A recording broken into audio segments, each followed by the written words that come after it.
Seizing the opportunity, the woman timed it perfectly, controlling her warships to burst out of the array veil with a surge in speed towards the sky. As the silver cruiser broke out, the outer layer of deep blue spores became increasingly agitated, surging madly towards the sky, but due to the scorching high temperature, they resembled moths to a flame. Countless deep blue spores evaporated under the heat of several thousand degrees. The exception was the advanced deep blue spores that had shed from the bark of the deep blue mother tree. Their resistance to high temperatures far exceeded normal spores. Approaching the silver cruiser just the same, they were not vaporized like the regular spores but merely slowed down a bit, continuing to close in on the cruiser.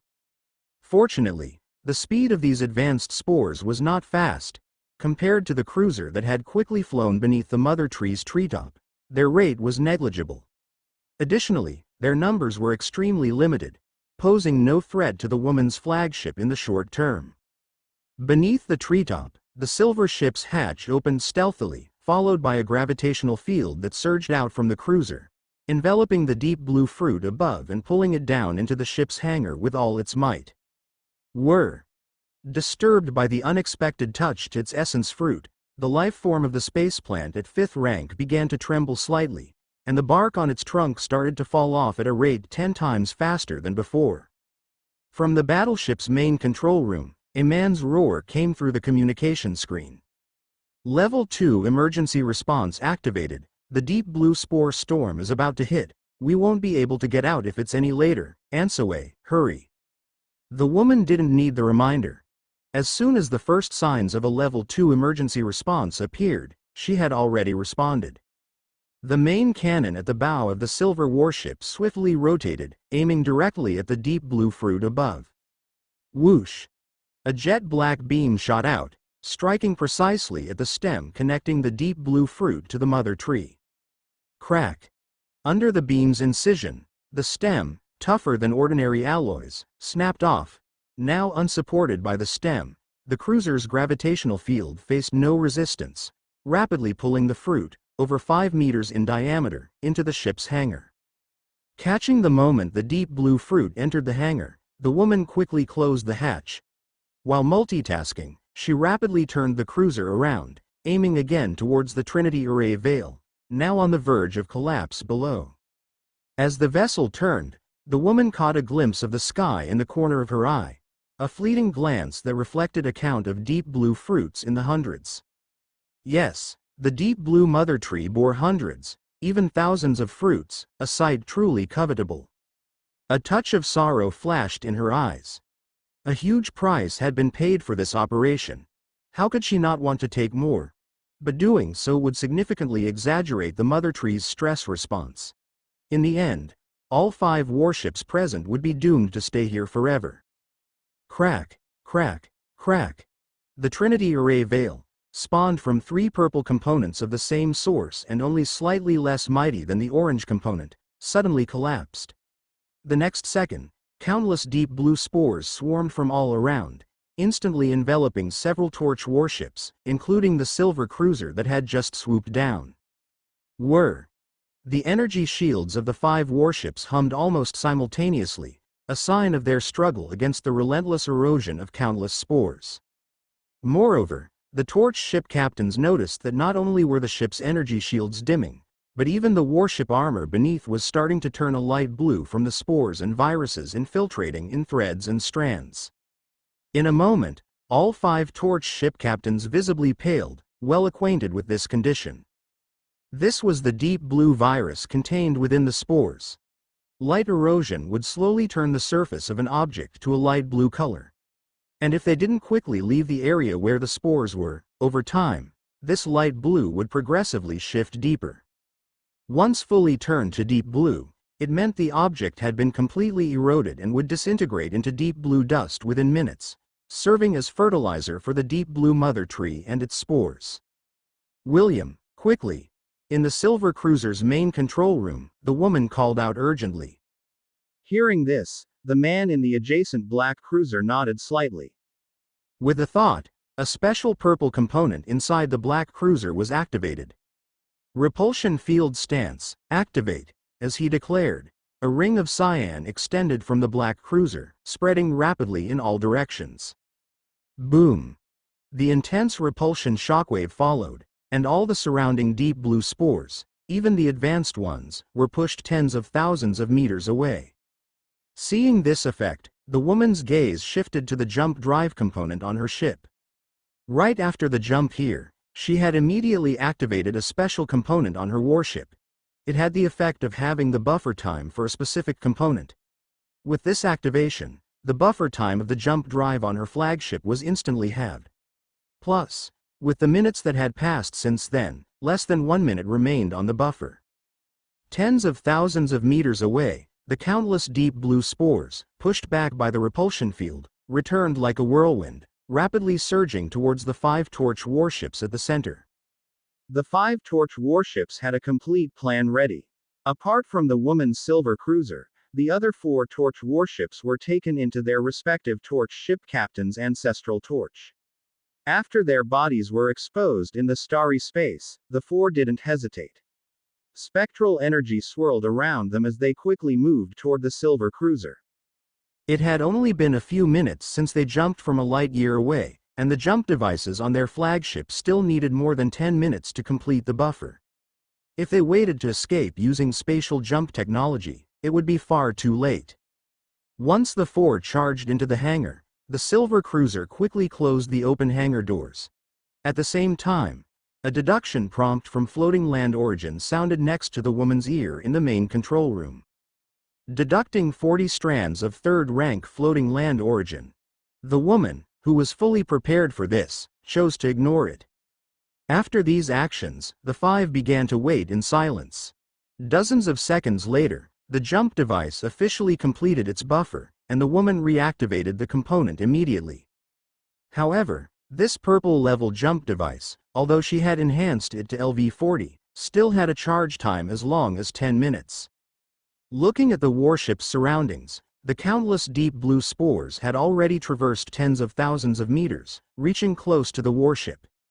If they truly waited another 10 minutes, even if the energy shield component installed on her flagship was of orange quality, it wouldn't be able to hold up. Moreover, near the trunk of the deep blue mother tree behind them, several spore storms had already formed, rapidly expanding in size. Once they spread over and pulled the warship into their gravitational field, it would be difficult to perform a spatial jump at that point.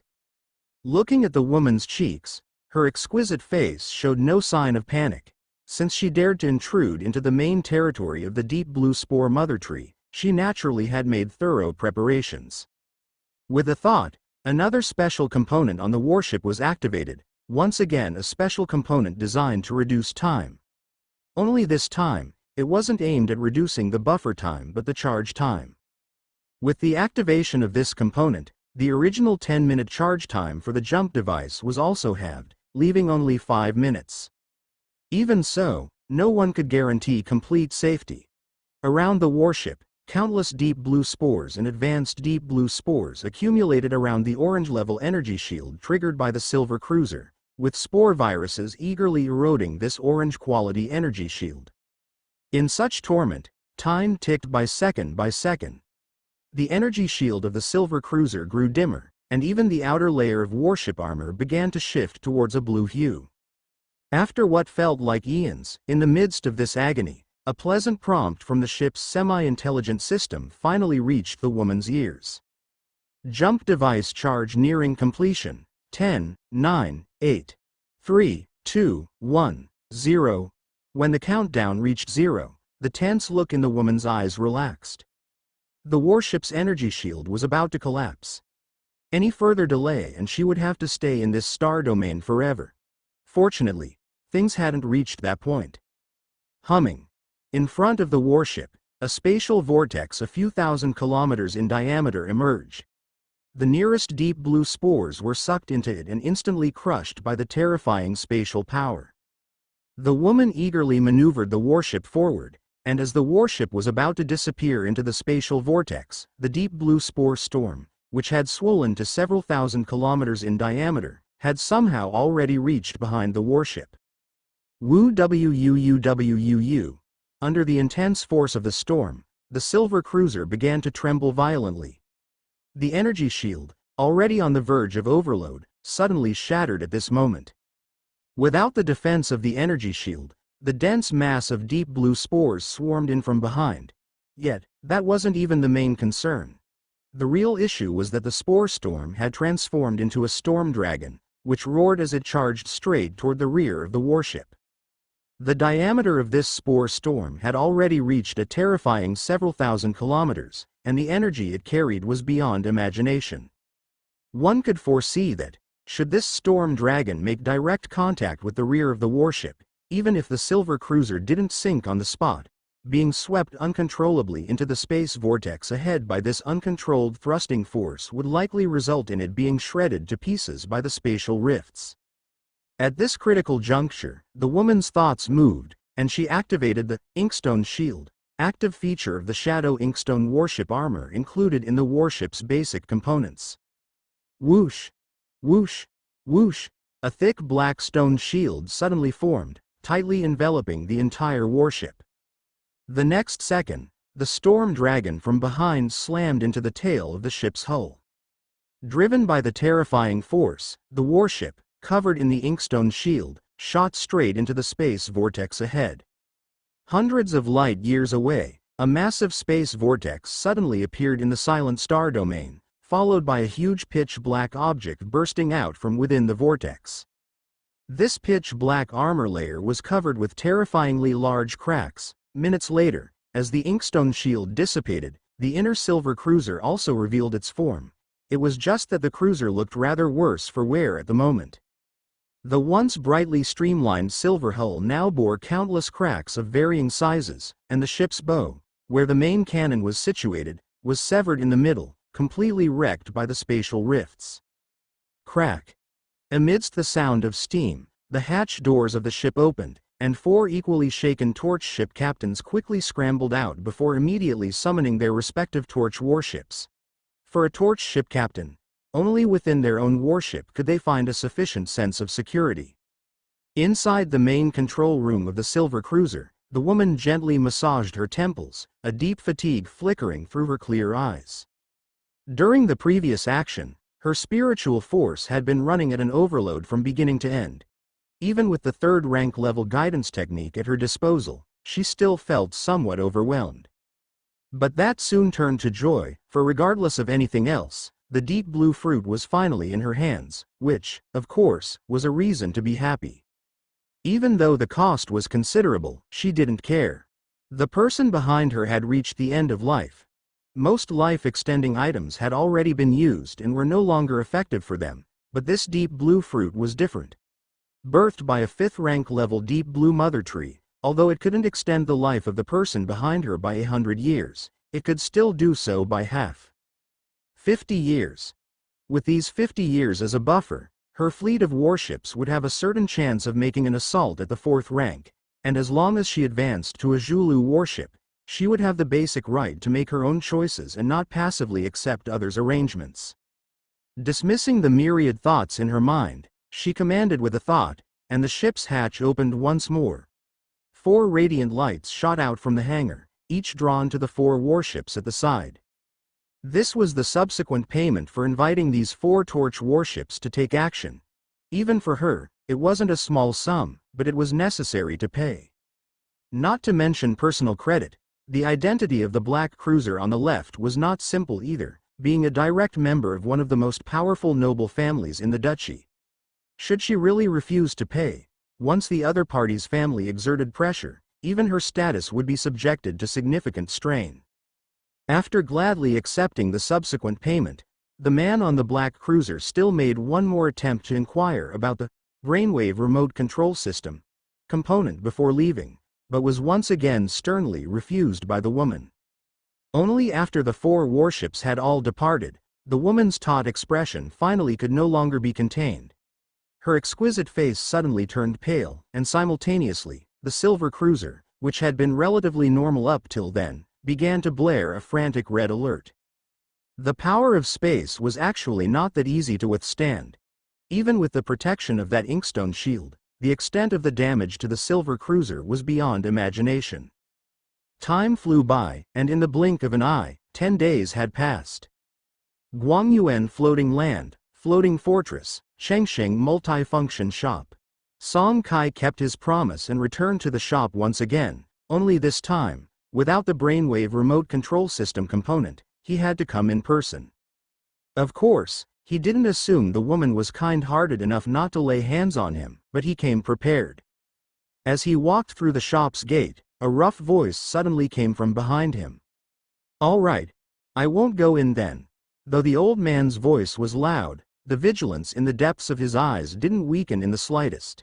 He stayed by the entrance as a precaution in case there were any traps laid out inside the shop. After all, Song Kai had made it clear to him that the likely owner behind this shop was a third-rank torch captain, a veteran one at that. As Song Kai turned around, the old man added a sentence. "Don't go further than 20 meters from this door, or Grandpa will have trouble rescuing you in time." Song Kai nodded solemnly. Indeed, the comprehensive preparation he spoke of was none other than his grandfather, Song Mingsong. He had no choice. After considering all options for 10 days, he couldn't come up with a perfect plan that would ensure his safety while facing a third-rank torch captain, so he had to turn to his grandfather for help. Luckily, a few days ago, his grandfather had just returned from an exploration mission in the alien star domain and would be relatively free for the next 20 days. Under Song Mingsong's earnest gaze, Song Kai stepped into the shop. However, to Song Mingsong's irritation, Song Kai stopped completely after advancing only 3 meters without any intention of moving further. As for Song Chi's thought at that moment, there was but one. "Stay away from the door by 20 meters? Grandpa, you don't seem to take your grandson's life seriously." In the distance behind the counter, the woman whose complexion had already recovered her rosiness chuckled and shook her head. Knowing Song Chi's caution, she didn't take it to heart, her cheeks still adorned with a gentle smile. What Song Kai didn't catch was the flicker of concealed surprise in her eyes as they inadvertently swept over Song Mingsong, who was also wearing a black cloak at the doorway. She could sense an indistinct threat emanating from Song Mingsong, and in this border star domain, it wasn't normal for another torch captain of the same rank to make her feel significantly threatened. For a moment, her curiosity about Song Kai intensified. Click, click, click. The crisp sound of high heels hitting the floor grew louder as the woman approached Song Kai, who was clad in a black robe. At some point, her originally black pupils had turned light green, and Song Kai felt a chill all over his body as though he was completely exposed before the woman's gaze. In an urgent response, a surge of spectral energy burst forth from Song Mingsong behind him, wrapping around Song Kai and blocking the woman's invasive look. Not until then did Song Kai feel he was back to normal. Underneath the hood of his cloak, he lifted his eyes to look directly at the woman in front of him. But he didn't get angry, as he could sense that the woman had no malice, she was simply trying to see through his disguise. In simple terms, she wanted to ascertain Song Chi's true identity. The woman pouted her red lips, losing interest, and waved her hand to withdraw the strange green glow from her eyes. Then, with a flash of ghost light between her eyebrows, she produced the brainwave remote control system component. Seeing this, Song Kai also began the same process, somewhat reluctantly returning the Senbai Bone Flame to the woman. Seemingly noticing his reluctance, the woman casually put away the strand of Senbai Bone Flame while softly saying, "Sister will be leaving Guangyuan Floating Land soon. However, this strand of Senbai Bone Flame will stay in the shop. If you bring something of the same quality to trade within 2 years, this strand of Senbai Bone Flame will naturally be yours." Having said that, she didn't wait for Song Chi's reaction, turned around, and gestured behind her, a sign that it was time for him to leave. Underneath the long cloak, Song Chi's eyes narrowed slightly, but in the end, he said nothing further and turned to walk towards his grandfather. Whether the woman's words were true or not, he had, by lending that component for 10 days, obtained a top-rank blue-quality group attack secondary cannon, which was undeniably real. Even if she ran off with the Senbai Bone Flame later, he wouldn't be at a loss. missing at most the chance to obtain a strand of top-ranked purple fire source up rank. Just before leaving the shop, an all-black communication bracelet was sent to him by the woman's emissary. According to the sender, this communication bracelet was a one-way device that could only send messages to a specific kind of bracelet like itself, with no risks of eavesdropping or message leakage. If Song Kai ever visited the duchy capital Star Domain, he could use the bracelet to contact the woman. No sooner had Song Kai taken the bracelet than Song Mingsong's hand quickly reached over from his side. After examining the bracelet for a while, upon reaching the floating fortress dock area and summoning the Furious Lion, Song Mingsong went on board the warship, seemingly using a special component to inspect the communication bracelet. 2 minutes later, the bracelet was tossed out of the warship and quickly caught by Song Kai, who understood the implication. The old man's silence naturally indicated that the black bracelet had not been tampered with. Nevertheless, Song Kai still didn't feel completely at ease. Whether the bracelet had been tampered with or not, he planned to later deposit it into the Ruins Market. The Ruins Market existed in the void space, so even if someone had tinkered with the bracelet, there was a high probability that any tampering would be blocked. Moreover, it was unlikely that anyone would venture into the gaps filled with void gangwind and void storms just to verify its location, right? About the brainwave remote control system component he held in his hand, Song Mingsong only took a brief glance initially and didn't ask any further questions.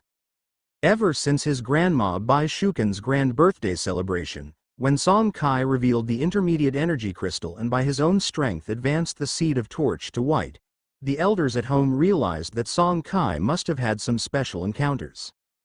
Therefore, seeing Song Kai possessing an unheard-of purple component did not surprise Song Mingsong at all. Without saying much more, he summoned the Kongchong, reinstalled the brainwave remote control system, enhanced it to LV-20, and then made another trip to the Ruins Market, placing the black communication bracelet into a sealed storage room within. Having taken care of these matters, the two warships, one large and one small, soared into the sky and soon disappeared into the starry space surrounding the wide Yuan floating land. Even without any women to clear the path, no other warship dared to follow them this time. It was a joke to even think about it. They weren't blind. A kilometer-sized craft was a cruiser, after all. Who in their right mind would fancy their chances against a cruiser? White Tower Floating Land, Zhongyuan City. Since returning from the wide Yuan floating land yesterday, Song Kai had begun to frequent various blaze markets across the White Tower Floating Land. He and his father were set to depart today for the lair of the Bloodblade Star Thieves. According to his father, once they were on their way, they wouldn't be able to return for at least 3 months.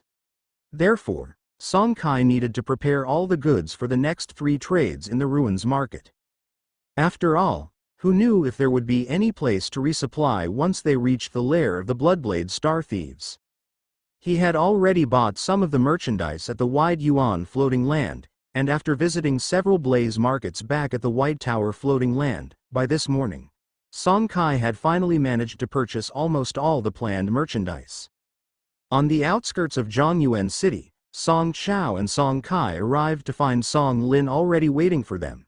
Besides Song Lin, Song Yu was also there, unexpectedly. After a brief moment of surprise, Song Kai understood. Song Yu had awakened his abilities at the same time as him, and by now, had gone through 6 rounds of alien star domain exploration. His warship likely had already upgraded to a spectral airship. Song Chao didn't say anything, but from the slight upward curve of his lips, it was clear that he was very pleased with the speed at which the younger generation of the family was advancing. After all, it also meant that the future of the family was secure. All right, there's no need for you to summon your warships, just come aboard. With that, a ghost light flickered between his brows, and the Qingkong was summoned forth. 10 seconds later, the Qingkong ascended rapidly, piercing through the clouds of the floating land and vanishing above the floating land. Why all 3 of them needed to board the Qingkong is a story that begins with Song Qi's status at this very moment. Once aboard the Qingkong, the 3 of them saw a ring of special fluorescence that tightly encircled them. Under the effect of this fluorescence, they all furrowed their brows, clearly feeling the circulation of spectral energy within their bodies become incredibly difficult. It wasn't just about cultivating the spectral energy guidance technique, they couldn't even circulate the spectral energy within their bodies for basic operations. Moreover, a cool sensation transmitted from their foreheads one by one. No matter how hard they tried to sense the seed of torch in the ancestral aperture, they received no response whatsoever. Looking inside the main control room of the Qingkong, since Song Kai and the other two had boarded the warship, Song Chao didn't hear any notification about the deduction of floating land origin. The reason for this was due to a special component installed on board the Qingkong. Torch Warship Boarding Certificate LV10 Quality, Blue. Consumption: 50, Person. Spectral Points. Capacity: 3/300ths. Effect: seals the energy within the bodies of the transported, 24 hours, lifts the restriction on the consumption of floating land origin within the capacity range. Up rank requirement: 10 strands of first rank floating land origin, 1500 spectral points. This type of component is very common throughout the Torch human civilization territory, but due to its limitation of sealing bodily energy for 24 hours, most Torch ship captains seldom use it, only resorting to it when in a hurry to travel or escape. After all, for a Torch ship captain, sealing bodily energy means sealing spectral energy, and without the ability to mobilize spectral energy, one cannot open the ancestral aperture at the brow, nor summon one's own Torch warship, which feels very insecure. P.S. I see many readers are puzzled as to why I set up the rule that Torch warships cannot carry people, so let me explain it here. The reason for this setting is to limit the high-rank Torch ship captains from unrestrictedly transporting low-rank Torch ship captains for alien star domain exploration. Just think about it, if thousands of low-rank Torch ship captains were brought along for every monthly alien star domain exploration, what would that entail? Forget the increased danger. The same goes for real-world domains. If there were no such restriction, then the cost for each large-scale interstellar expedition launched by Torch human civilization would be too low, right? The setting of being unable to summon warships for combat within 24 hours is the same, increasing the danger of interstellar expeditions. Once an encounter with an alien race occurs during the seal period, it's death for many, making each interstellar expedition require extreme caution. I don't know if you all can accept this, but that was indeed my original setting. Inside the cabin, after a brief discomfort, Song Kai and the two others quickly recovered. They had seen components like the Torch Warship Boarding Certificate in previous courses and knew that this was a normal reaction. They just needed to disembark, wait another 24 hours, and everything would return to normal. Before long, a strong sense of weightlessness hit them as Qingkong began a spatial jump. In the middle of the three, Song Chi's mind stirred, and he murmured to himself. It seems that the Bloodblade Star Thief's lair isn't close to the White Tower floating land. The reason for this thought was because he could feel that the loss of gravity Qingkong was experiencing during the spatial jump was significantly stronger than that of the Purple River translocation device, meaning that Qingkong's current jump was far beyond 40 light-years. Furthermore, after one jump, the journey was not over, as Qingkong had to wait for the second jump. Chaotic Starfield, Sector 0155. Located at the edge of the Chaotic Starfield, Sector 0155 is known as a barren area. It is said that thousands of years ago, it was the core star domain controlled by a medium-sized civilization group. However, it got heavily bombarded by numerous spatial collapse bombs during the first great expedition of Chengxing and has since then become riddled with dense spatial rifts, engulfing the small asteroids and starry sea floating lands within this star domain. The prevalence of collapsing spaces filled the sector with innumerable spatial rifts, which continued to spread over time, raising the danger of the sector to an extreme. Coupled with the successive disappearance of small asteroids and starry sea floating lands, the sector became increasingly barren. With both factors combined, the sector has seen less and less traffic over the past 1,000 years, becoming a place no living creature wants to visit, bereft of any resources and filled with danger. In a remote area on the edge of Sector 0155, a powerful spatial fluctuation occurred, and Qingkong emerged from a space vortex. Looking out of the airship's cabin window and sweeping their gaze across the outer starry space, Song Lin was the first among the three to recognize the star domain. This is Sector 0155 on the edge of the chaotic starfield. I remember that this is where the Moruo civilization had their decisive battle with our duchy's expeditionary force, right? Could it be that the Bloodblade star thieves have established their lair here? Compared to Song Kai and Song Yu, Song Lin's awakening time was much longer, giving him far more experience and, as such, a fair understanding of Star Region 0155. This piqued the curiosity of Song Kai and the other, who hastily questioned him for details. 2 minutes later, the two had a basic understanding. Of course, they knew about the first Chengxing Great Expedition. It was even a tale they could recount by heart. It was a war waged by the Chengxing Principality shortly after its establishment to expand its territories. It is said that the Principality mobilized 20 full fleets during the campaign, with over 600,000 torch warships, including more than 20 of the pursuing class. After 50 years, they successfully expanded across a vast territory. However, regarding the specific territories explored and the enemies they faced during the war, there were only scant details in their textbooks, so they didn't have an in-depth understanding. Now, with Song Lin's explanation, they learned that the territory originally expanded by the Principality included Golden Shark and several nearby star domains. The main adversary was a mid-level civilization group that called themselves the Moruo clan. The Moruo clan was also a dominant power in the chaotic starfield, controlling nearly 10,000 light-years of star domains. They possessed unique civilization technologies. During the Great Expedition, they caused quite a headache for the Chengxing expeditionary forces until they were eventually wiped out by a large-scale use of space collapse bombs. Of course, because of the space collapse bombs, the core essence of the Moruo civilization was completely lost to the void fractures, and the expeditionary forces gained none of it. They only acquired the territories of Golden Shark and the surrounding star domains. This was why, under ordinary circumstances, none of the Torch human civilization forces were willing to use the space collapse bombs unless absolutely necessary. It was this war that caused the other civilizations within the chaotic starfield to start uniting against the subsequent expansion of the Chengxing Principality, resulting in a slow and cumbersome advance for the Principality over the next few thousand years.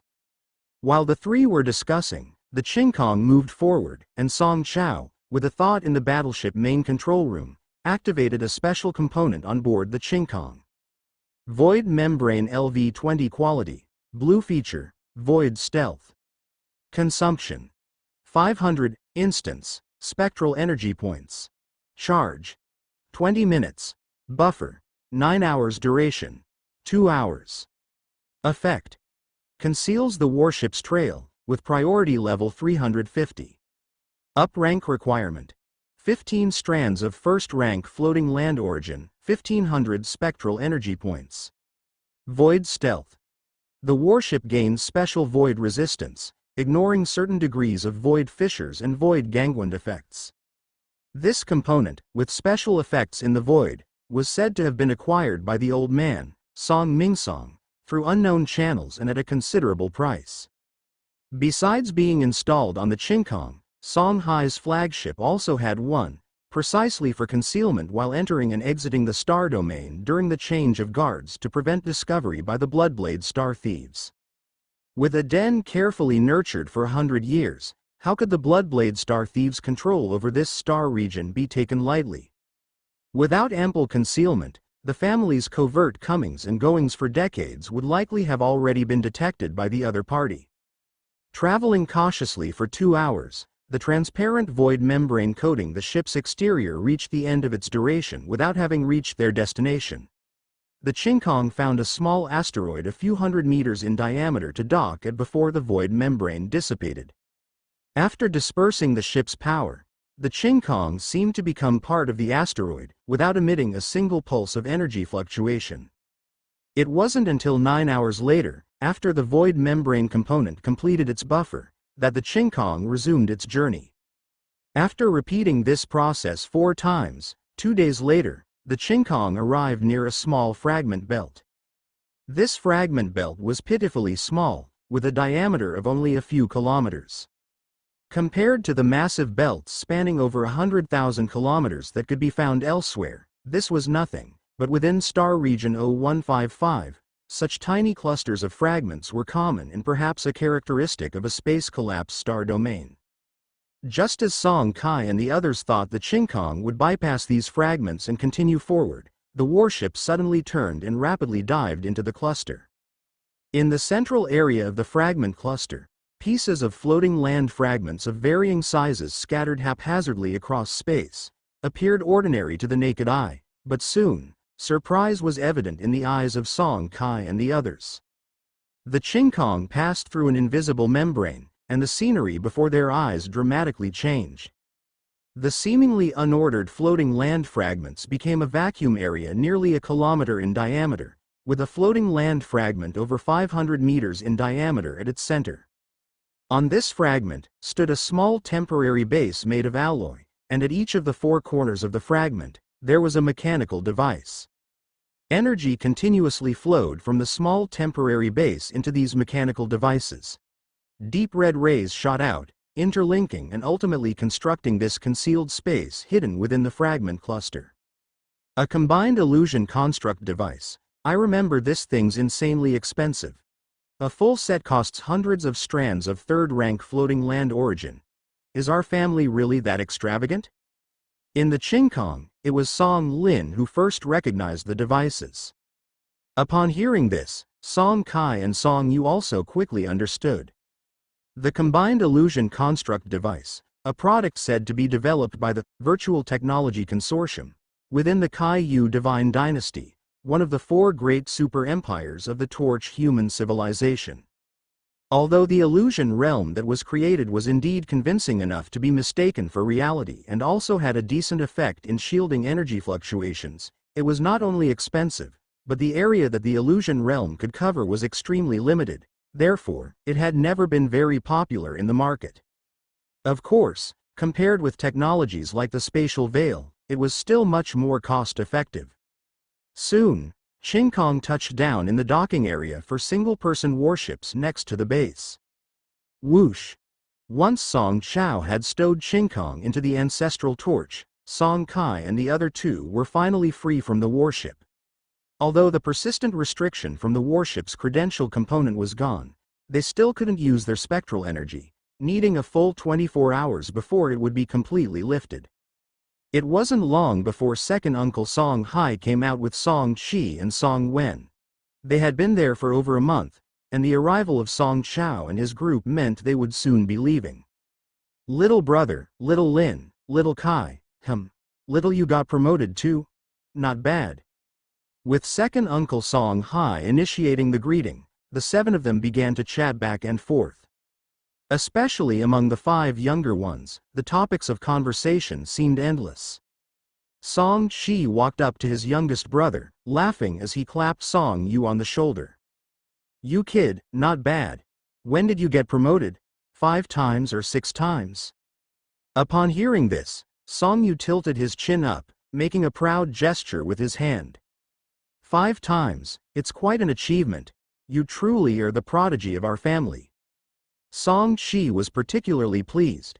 He and Song Lin had both explored the star domain 10 times before they managed to promote their flagship a rank.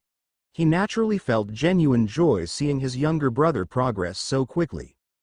Up ahead, Song Hai and Song Chao were also conversing softly. So, any other movements from the Bloodblade Star Thieves? Upon Song Chao's inquiry, Song Hai first shook his head, then his tone shifted. However, a few days ago, Bloodwolf took a group of men and left their den. They're likely out raiding. They haven't returned yet. Song Chao's eyes narrowed slightly as he rapidly recalled all sorts of information about this person.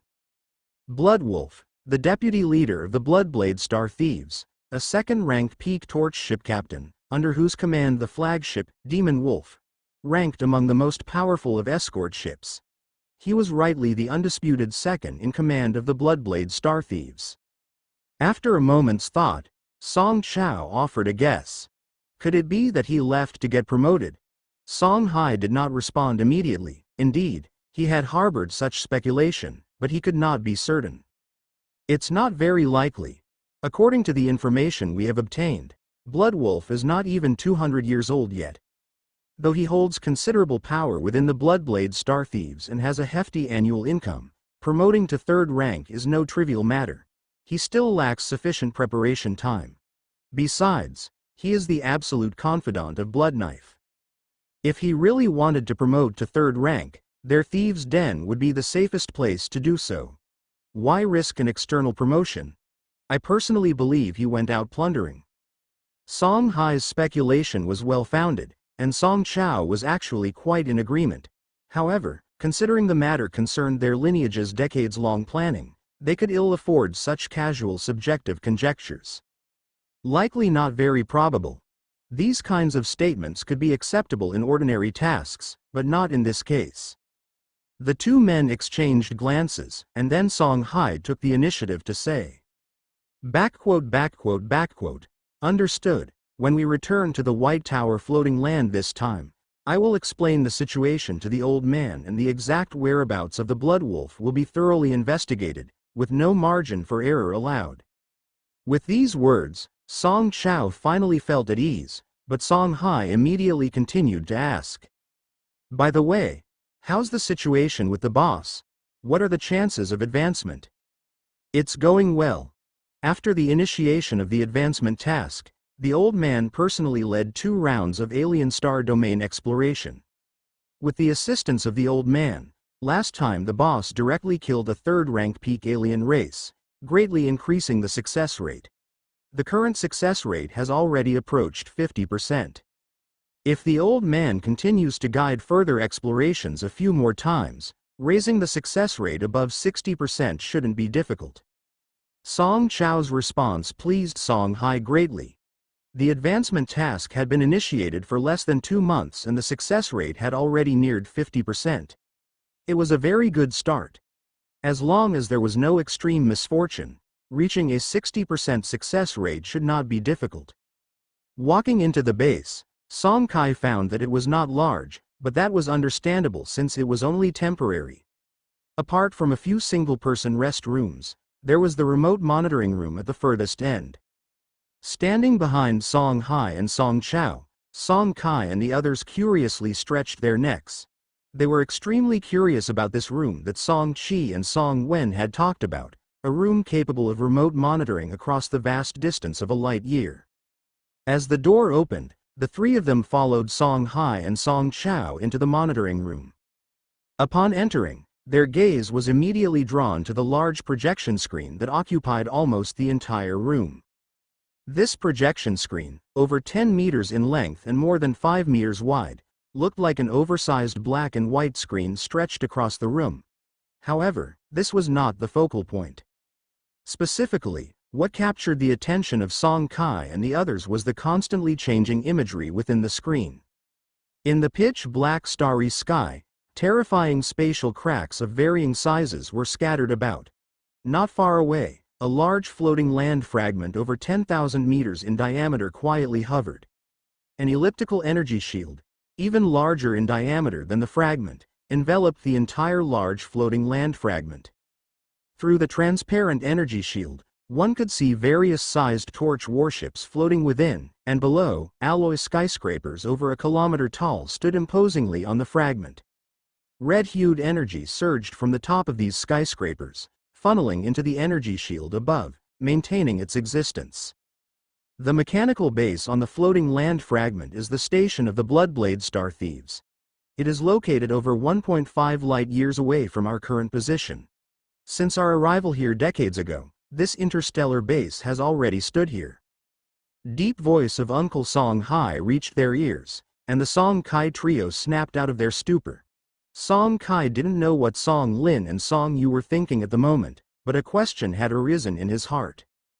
How exactly is this projection screen generated? To be able to carry out real-time remote monitoring of a star domain 1.5 light-years away was beyond incredible. Song Chao began to explain slowly, seemingly noticing the curiosity in his son's eyes. This projection screen was created by an orange component that your grandfather brought with him from the clan. Still not completely free from confusion, Song Kai listened. Ship components needed to be installed on a Torch warship to take effect. Could it be that this orange component was currently installed on Uncle's flagship? But if that was indeed the case, what would happen when Uncle leaves later? Would it just be uninstalled and then installed on Shinkong, or would Uncle's flagship remain here permanently? Before he could ask, Song Chao spoke again. This component only needs to be enhanced to level 19 for it to reach an effective distance of 1.5 light-years, and disassembling it doesn't waste many resources. Hearing this, Song Kai nodded in understanding. If enhancement only required up to level 19, then there was no need for the consumption of titanium crystal, a strategic resource. Naturally, this was acceptable to everyone. Having understood this point, Song Kai abruptly shifted his focus and thought.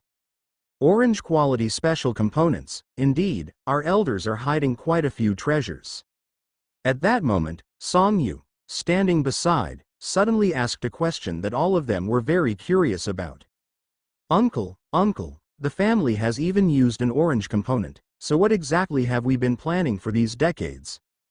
For a moment, Song Kai and the 6 others turned their eager, curious gazes in anticipation. Song Hai and Song Chao exchanged a glance and then nodded subtly to each other. In their view, since they had already brought the younger generation of the family here, it was naturally time to inform them of the family's mission.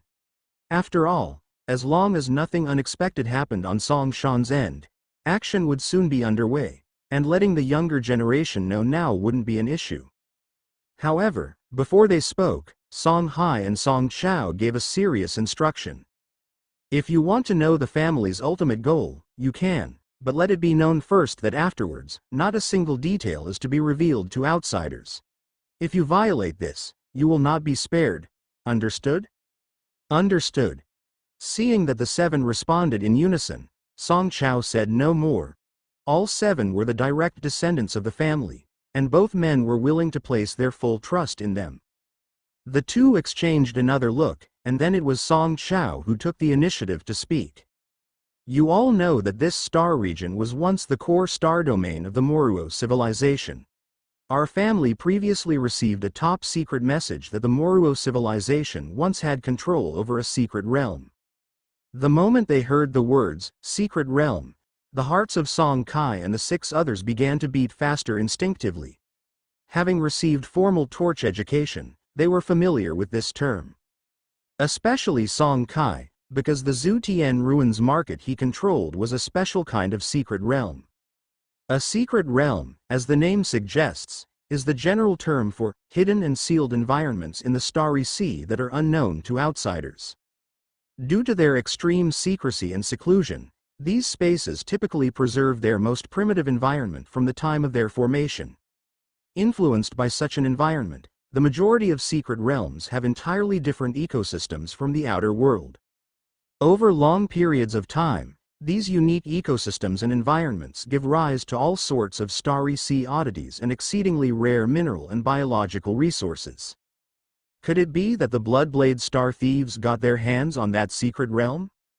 Song Yu's words came out rapidly, but his speculation was confirmed by Song Chao. Exactly, the Bloodblade Star Thieves have obtained the secret realm of the Moruo civilization. With Song Chao's affirmative response, the breathing of the 7 became noticeably heavier. This was a secret realm, an incredibly rare find. Their numbers were far fewer than the various civilizational relics in the shattered Starry Sea, and it was for this reason that each secret realm was unimaginably valuable. Even the lowest level shattered secret realm is worth no less than a top-ranked purple relic. The secret realm that the Song family had spent decades cautiously scheming to obtain could clearly not just be a low-ranked shattered secret realm. At this moment, Song Kai spoke up. Dad, what rank is the Moruo civilization's secret realm? Song Chi's question indeed echoed the sentiments of Song Chi and the others beside him. For a moment, all 7 of them focused intently on Song Chao, waiting expectantly for his answer. According to common knowledge in the Shattered Starry Sea, the various secret realms within the Starry Sea are divided into 4 ranks, from lowest to highest based on their rarity and value. Shattered Secret Realm, Starry Sea Secret Realm, Primordial Secret Realm, Cosmic Secret Realm. Shattered Secret Realm. As the name implies, these are normal Starry Sea secret realms that have been damaged. The original environment within the secret realm has been affected, leading to substantial reductions in both the quality and quantity of resources produced. Starry Sea Secret Realm. A type of secret realm created by the civilizations that emerged during the Starry Sea era, rarely embodying both time and space laws, cultivating secret realms with random laws. Primordial Secret Realm. Created by the primordial remnants of multiverse civilizations at the dawn of the Starry Sea era, embodying one of the laws of time or space. Cosmic Secret Realm. A whole piece of a shattered multiverse, embodying the 2 major laws of time and space, and containing all the essences of a universe's fragmentation, incalculably valuable. Even just a shattered secret realm can compare to a purple relic of top rank, and those whose internal environment is less damaged can match an orange glory quality Starry Sea oddity. A Starry Sea Secret Realm, if it contains one of the laws of time or space, is comparable to red epic treasures. As for the even higher ranked Primordial Secret Realm and Cosmic Secret Realm, past textbooks did not record them in detail. However, judging from the value of a Starry Sea Secret Realm, their worth is surely far beyond that of red epic treasures. Song Chao was silent for a while before he couldn't withstand the intense gaze of the 7 any longer and replied quickly. Based on our decades of secret investigation, there is a high probability that the secret realm is a Starry Sea Secret Realm. With this revelation, Song Chi and the others could no longer hide their excitement. A Starry Sea Secret Realm, no matter its condition, would be equivalent to an orange quality component. But Song Chao hadn't finished speaking yet, he continued to add. Moreover, it is a Starry Sea Secret Realm that contains the space law. You've always wondered why the Bloodblade Star Thieves chose to build their lair in this Void Rift area, right? It's because the secret realm they possess produces a special mineral resource called Space Solidification Stone. Space Solidification Stone allows their residents to withstand damage from spatial rifts and the winds of space.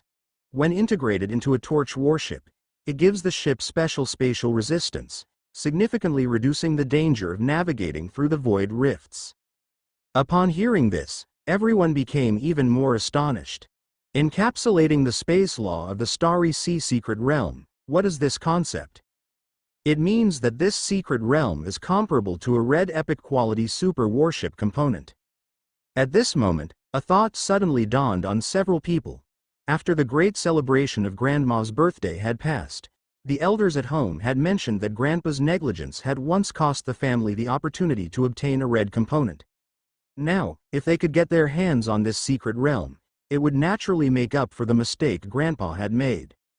In the crowd, Song Kai was astonished too, but he was much better off compared to Song Chi and the other 6. The Zhu Tian Ruins Market he held in his hand was itself a secret realm, and it also contained the law of space. The reason why Song Kai knew this was simple. Although the Zhu Tian Ruins Market did not produce any special resources, it had the capability to deploy spatial gates across the endless distances of the shattered Starry Sea, which was precisely the manifestation of the effect of the space law. Otherwise, how could a severely damaged secret realm be so easily connected to the various star domains of the vast and infinite shattered Starry Sea? As for why it did not have its own strange objects or produce resources, Song Kai guessed that it might have something to do with that unknown, immortal domain civilization powerhouse. Compared to the 4 words, space law, Song Kai was more interested in space solidification stones, a kind of resource. According to what his dad had said, these space solidification stones, like phantom crystals, were not necessary resources for the enhancement or U-prank of the torch warship, but could be integrated freely during the warship armor enhancement and U-Prank process. After integration, they could enhance a torch warship's space resistance, reducing the impact of void rifts and void gangwins. Regarding this, the first thing he thought of was the Void Demon. The Zutian ruins market wandered within the void gaps, which were the main base for the void demons, filled with countless void demons. Correspondingly, it was also the best place to hunt for void crystals. The large amount of void crystals he had acquired before was still vivid in Song Chi's memory. A 0-rank void crystal could be exchanged 1-to-1 for a 2nd-rank floating land origin, and what he needed most at the moment was the 2nd-rank floating land origin. During the time after the ruins market had advanced, he thought more than once about hunting those void demons.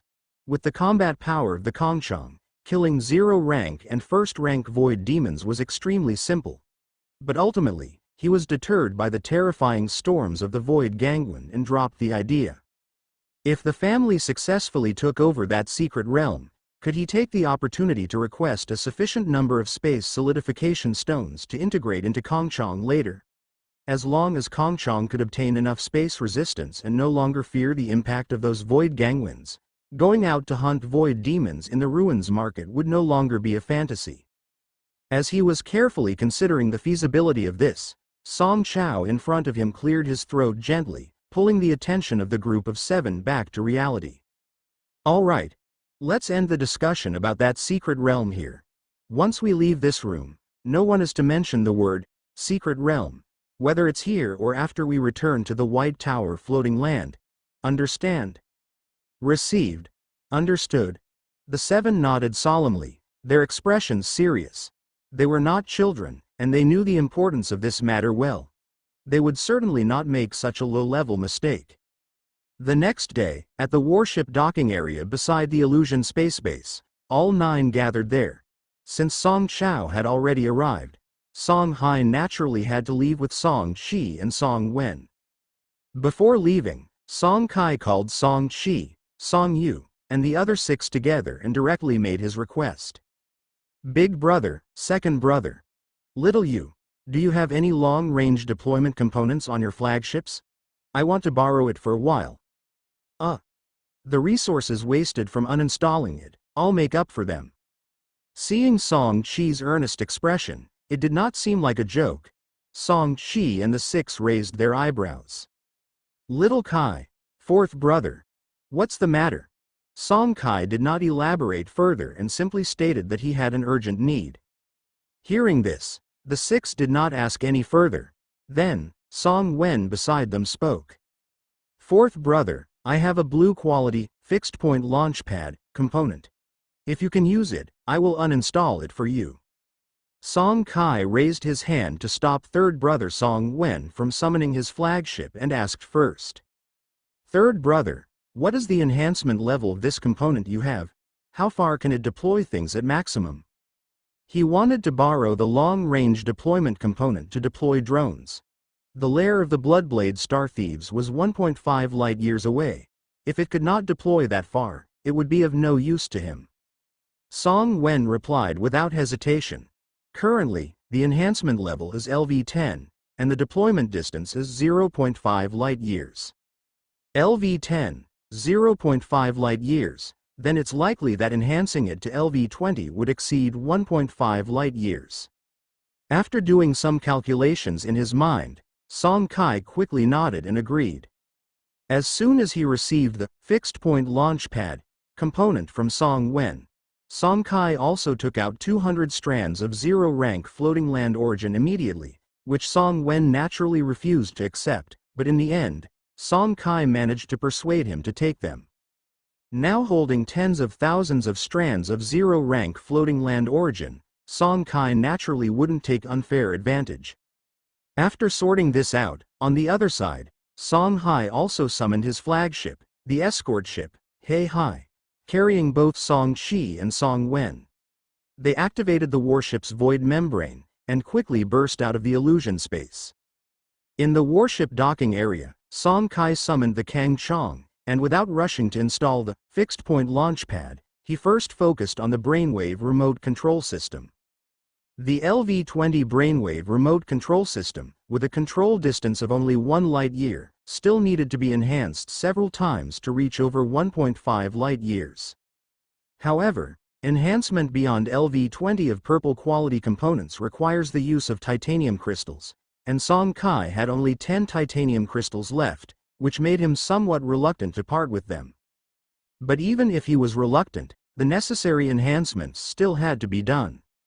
Are you sure you want to spend 15 strands of second-rank floating land origin plus 20,000 spectral energy points plus 1 ton of soul crystals plus 1 titanium crystal to raise the Brainwave remote control system to LV-21? Yes. After a brief spurt of light, the Brainwave remote control system was successfully upgraded to LV-21, and he checked the control distance. 1.2 light-years. Song Kai could only continue enhancing. After 2 more enhancements, with only 4 titanium crystals left in his hand, the LV-23 Brainwave remote control system finally met the requirements with its control distance. Control distance: 1.6 light-years. Duration: 15 hours. Buffer: 4 hours. Up-rank requirement: 27 strands of second-rank floating land origin, 27,000 spectral energy points, 4 tons of soul crystals, 4 titanium crystals. After enhancing the Brainwave remote control system, it was then time for the fixed-point launchpad component. After clicking 20 times in succession, Song Kai successfully enhanced the component to LV-20.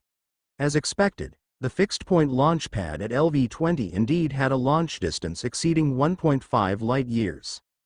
Fixed-point launch pad LV-20 quality: blue consumption, 2,000 per use, spectral energy points. Charge: 30 seconds. Buffer: 6 hours. Effect: launches objects, living creatures, that meet volume and weight requirements to designated coordinates. Current maximum launch distance: 2 light-years.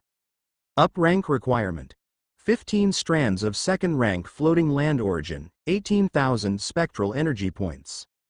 Having sorted these things out, Song Kai didn't rush to start remote launching but also didn't recall the Kang Chong. Instead, he turned his gaze to the side, towards the Sky Eye Patrol radar. More precisely, he was looking at the star chart generated by the Sky Eye Patrol radar. Since he wanted to perform remote launches, he certainly couldn't do so blindly. Specific prepared coordinates were necessary. However, Song Kai frowned quickly, as the star region 0155 he was currently in was riddled with countless spatial cracks, and naturally, these void gaps wouldn't be marked on the star chart generated by the Sky Eye Patrol radar. So the question was, what if the launch coincided with a void crack? He glanced down at the Phantom Butterfly drone in his hand and then remembered that this gadget was priced at 500 strands of first-rank floating land origin. He immediately shook his head rapidly. Kidding aside, even though he had money on hand now, burning through wealth wasn't supposed to be done like this. After pondering for a while, he placed the Phantom Butterfly drone to one side and instead took out a Hornet-class drone, which, by comparison, was much cheaper.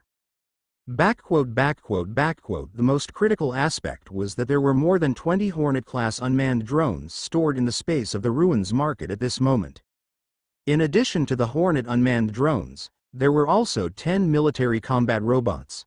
Song Kai had prepared these in advance when his resources were abundant, out of an abundance of caution. He originally thought he might use them in future explorations of the alien star domain, but he hadn't expected them to be put to use so soon. At the side, the component of the Brainwave remote control system shimmered with light, and a Brainwave beacon was projected onto the Hornet-class drone in his hand. Then Song Kai stepped forward to the fixed-point launch pad, placed the drone properly, and as his thoughts shifted, the launch pad was activated in sync. 1.5 light-years away, in a star region tens of thousands of kilometers from the lair of the Bloodblade star thieves, a Hornet-class unmanned drone appeared quietly following a slight spatial fluctuation. Since the Hornet unmanned drone was not small, that's why Song Kai chose coordinates that were sufficiently far from the lair of the Bloodblade star thieves. As for the spatial fluctuation produced by the launch, there was no need to worry. In this star region where space rifts and spatial tempests were commonplace, the slight spatial fluctuation caused by the launch of the Hornet unmanned drone was inconsequential. Inside the illusion space, Song Chi's expression darkened. His luck with this first launch was not good at all, as it ran into a space rift.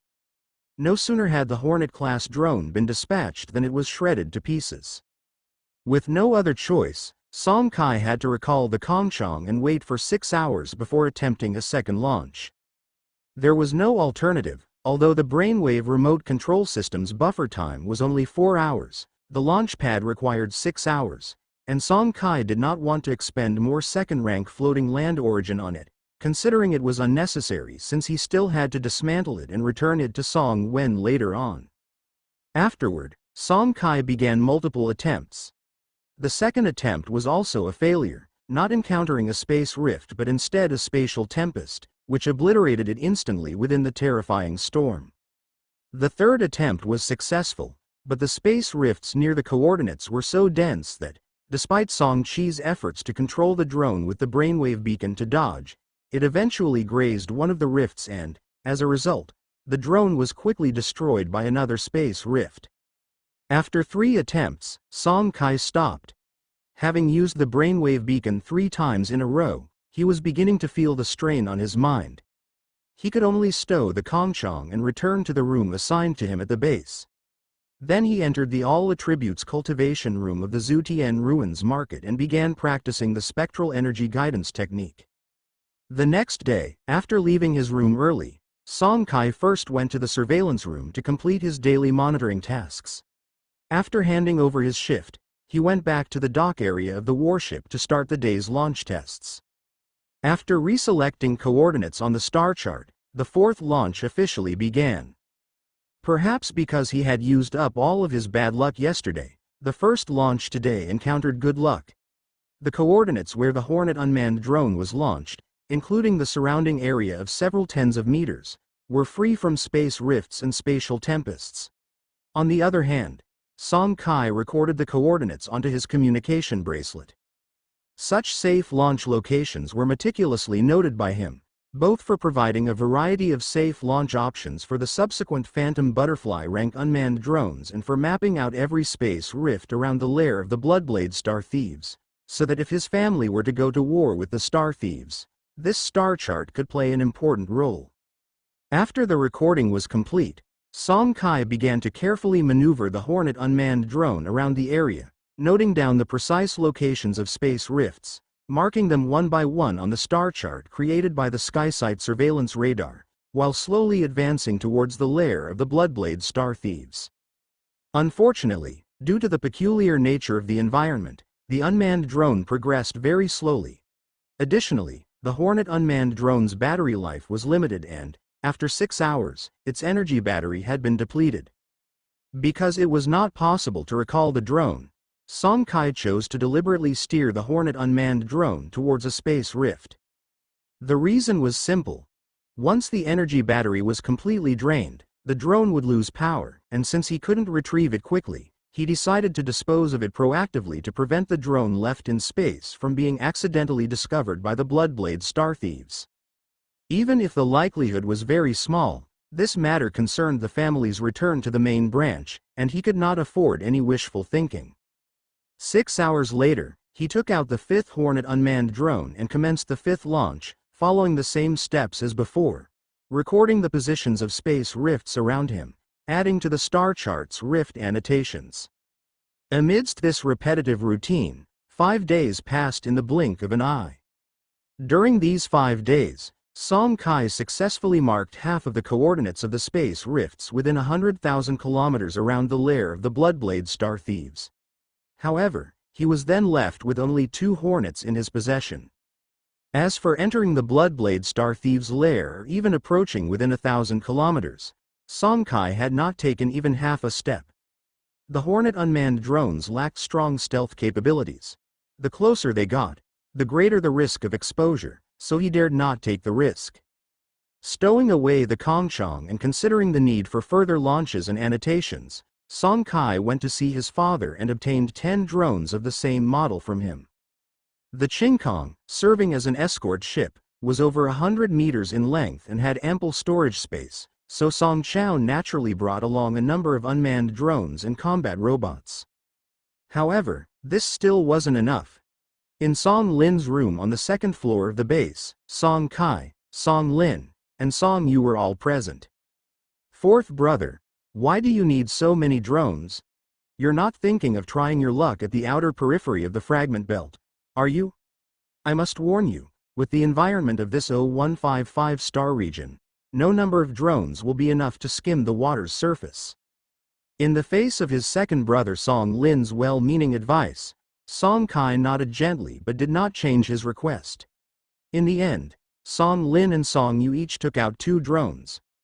Unlike Song Chao, they had limited liquid assets, so it was standard practice to prepare 2 drones.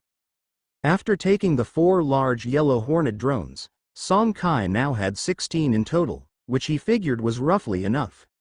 He thanked the 2 and, before leaving, also asked Song Yu to take over his shift tomorrow. Only then did he turn and leave. The reason he asked Song Yu to take his shift was that according to his calculations, it was time for a new round of Ruins market trades to open, and he planned to initiate the second round of Ruins market trades after his promotion to first rank tonight. After all, every time a trade opened, as long as his luck wasn't terribly bad, he would typically reap over 100,000 strands of 0-rank floating land origin. Song Kai was not willing to delay even for a moment. The unknown star region of the Shattered Starry Sea. A starry sea floating land so vast that it required light years to measure stretched across the pitch-black cosmos. Enveloped by the terrifying floating land gales in the sky, this high-level starry sea floating land was isolated from the outer space, presenting unimaginable dangers to anyone trying to enter from space or leave from the floating land. In the primordial continent, Eastern Divine Land. P.S. This is a skin, and has no relation to the primordial era or journey to the west from our mythological stories. The Divine Land was vast and boundless, with an unknown billions of li in territory. The trend of immortal cultivation was prevalent in the Divine Land, where the customs were liberal and legends of immortals widely circulated. In the Eastern Divine Land, Luofu realm. As the home of the Luofu Sword Sect, a major immortal cultivation sect in the Eastern Divine Land, the Luofu realm has always been one of the top 10 domains in the Eastern Divine Land. However, today the Luofu realm departed from its usual peace and harmony. Blood rained from the heavens, and slaughter filled the sky. In the depths of the firmament, beyond the outer void, a figure soared on his sword, roaring, "Pure Yang Zi, your Pure Yang sword sect truly goes too far." No sooner were the words spoken than a kilometer-long sword light cleaved forth. Under this fearsome sword light, it seemed as though the outer void itself was split open and space was twisting. Confronting this sword light, the person opposite was equally unyielding. With a flutter of his green shirt, his finger transformed into a sword and, with a fierce thrust upward, aimed directly at the kilometer-long sword light coming toward him. "Pure Yang sword, go! Hum hum hum." The silver-white rapier trembled violently, intense Pure Yang sword energy surged around the blade, and finally transformed into a similarly kilometer-long giant sword phantom that rushed forward. Whoosh! 2 terrifying sword shadows collided in the void, and the strong mana spread outwards. Intertwined within were strands of extremely sharp sword intent. Below the battle zone, the elders of the Luofu Sword Sect and Pure Yang Sword Sect fought fiercely. The spirit transformation level mana fluctuations made the nascent soul true monarchs suffer greatly. Some of the elders, who were unfortunate to have strands of sword intent enter their bodies after barely advancing from the Golden Core Peak, perished and vanished from this path. 1,000 li away from the mountain gate of the Luofu Sword Sect, Zhou Ping was desperately flying his flying artifact, blood leaking from the corners of his mouth and his vestment robe already in tatters. While taking out several elixirs from his storage bag to restore his mana, he looked back over his shoulder. The next second his face turned pale, a bitter taste emerging in his eyes. Behind him, Nearly 10 figures were in hot pursuit, and he could even see the ferocity and mockery on their faces. As an ordinary outer disciple of the Luofu sword sect, Zhou Ping had been cultivating for 70 years and just barely reached the 8th level of qi cultivation. His future was doomed without any hope of achieving foundation establishment. He had originally hoped to peacefully live out the last few decades of his life, but fate had other plans. The domineering elder of the Luofu sword sect had recently passed away in meditation, leaving behind only one true God-transforming master as the sect leader, which then invited the scrutiny of hostile forces. Under the joint assault of two true God-transforming masters from the Puryang sword sect, the Luofu sword sect was in grave danger, and a thick cloud of gloom seemed to loom over all its disciples, obscuring any hopes for the future. Forcefully dispelling these thoughts of grief and indignation from his mind, Zhou Ping looked down at the high-level storage bag clutched in his hand, and a resolute expression appeared on his face.